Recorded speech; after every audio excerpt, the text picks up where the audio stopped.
Yo, what is up people? How are you guys doing? Today we have a new e-bike, a $950 e-bike from the company called Cycrown. This right here is the CYC Knight. Let's check it out.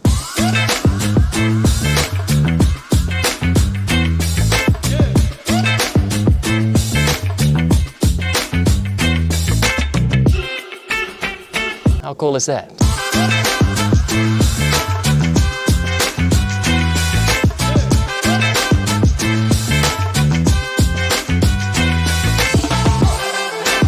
So for $950, the CYC Knight has a lot to offer, although they have to cut corners in order to lower down the price. So as you guys can see, this is a folding e-bike. You unlatch that, and here we go. And of course, oh, that's creaking right there.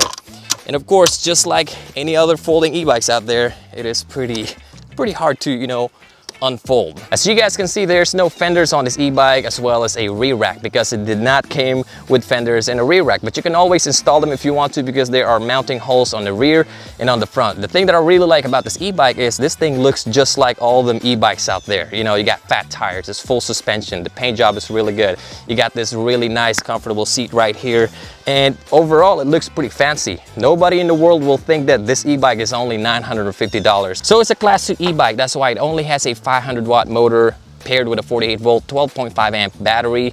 Probably gonna go 20-22 miles an hour max. The components are not too bad. We got a Shimano Tourney 1x7 drivetrain, 160mm rotors, front and back mechanical disc brakes. It's unbranded, I don't know what the brand is. You get a fork that is adjustable. Well, not really adjustable, but you can unlock it and lock it. The rear suspension is pretty easy to adjust by hand, although it only offers a little bit of suspension. It's still a full suspension e-bike, although I found that the front suspension is actually kind of stiff. You can unlock it and lock it. So since it's pretty stiff, I probably need to release some air off my tires. That way, my ride can be a little bit more comfortable. Since we're talking about comfort, the seat is pretty damn comfortable. The size is just fine. I mean, look at that. This thing is pretty soft, although I think that it's gonna break easy because the padding here, this imitation leather, is pretty thin for, for my taste. But you got this nice spring right here. Earlier when I was riding it, the rear suspension is actually working better than the front. So yeah, we got a front headlight right here. There's no taillight. Well, actually, there's a taillight. I forgot to put it in here. It's like a little battery-powered taillight that I can actually install right here, but I just left it in the house because I'm not really riding my e-bikes at night. Yeah, you know what? Let's go for a ride. Let's do it. By the way, the pedals are foldable too. How cool is that?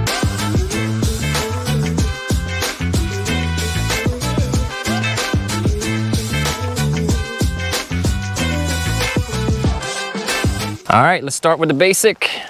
Right now I am on 0 pedal assist. It's actually not bad.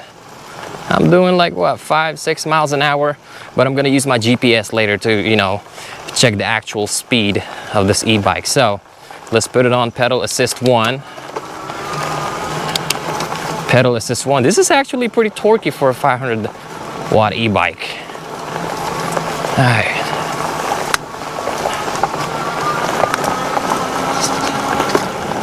So we got some company here at Crooked River State Park. Bunch of hikers, fishermen. Hello. How you doing? Hello. So pedal assist 1, I'm getting about 9 miles an hour with easy pedaling. Just a little bit of force on the cranks, not too much. Pedal assist 2.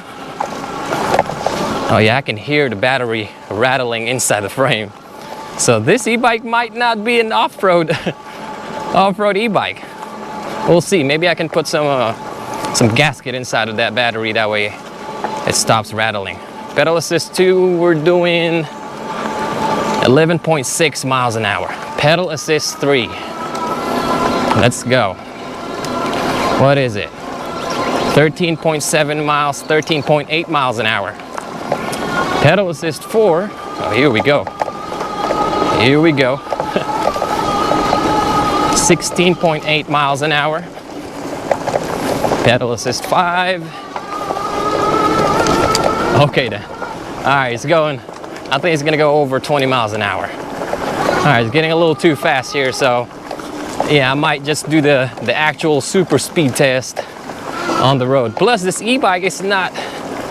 I mean, it handles good, but I can't handle it like an actual off-road bike, Like the turns is it's really twitchy. All right, now let's do just the throttle.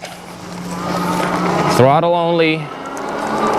Let's do throttle only on pedal assist 1. All right, let's stop. Throttle only is about 7-8 miles an hour. Throttle 2,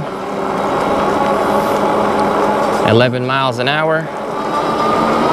Throttle 3, about 13.6, 13.7 miles an hour, 13.8. Pedal assist 4, throttle only. Come on. It's kind of windy today. I don't know if you guys can hear it.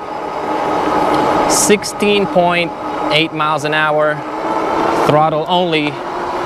Pedal assist 5, about 19.8 miles an hour. All right, let's put pedals on it. Now I'm pedaling. Yep, I think the max speed on this e-bike, max speed of this e-bike is 20 miles an hour. Now let's pull out the GPS app. Let's see if it's actually accurate. All right, I'm doing throttle only, and max speed on my GPS app is 22 miles an hour. On the speedometer, it's 19.8 miles an hour. So yep, it's a real class 2 e-bike now. Pretty good. This is actually the first time I've seen lower on speedometer and higher on the GPS app. That's pretty cool. I like that. All right, back on the road, and I think pedal assist 2 is the most comfortable pedal assist level here, because right now my legs are spinning just fine. If I put it on pedal assist 3, I feel like I'm running out of gears. You know, I'm on gear 7 now, and my legs are spinning a little too fast. Pedal assist 4, now my legs are really spinning real fast. Pedal assist 5, might as well just use the throttle. You're gonna reach the max speed of 22 miles an hour anyway. So for $950, I think this e-bike is pretty good. You know, it's well made.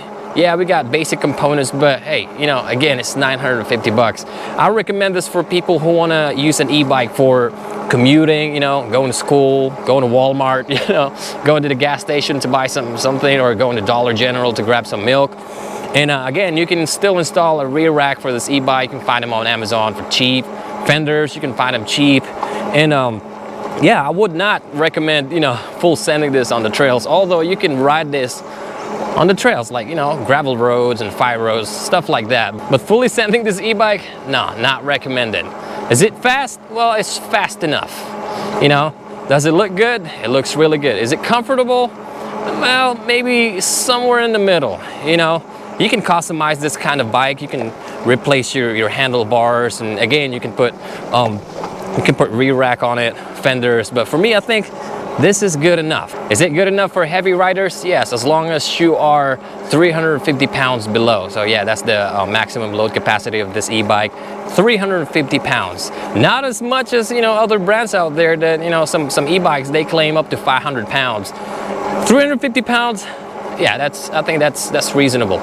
You know what, let's go back to the spot and let's finish this video, because I think I already done everything that I want to do with this e-bike. I rode it in the trails, did a brake check, max speed, pedal assist 1 to 5, a little bit of riding, and yeah, I think again, for $950, I can't really say anything bad about this e-bike. I mean, yeah, actually the front suspension is pretty stiff. Yeah, I mean, the suspension works, but it needs some big bumps, you know? All right, check this out. I'm gonna hit this little root right here. The suspension will work.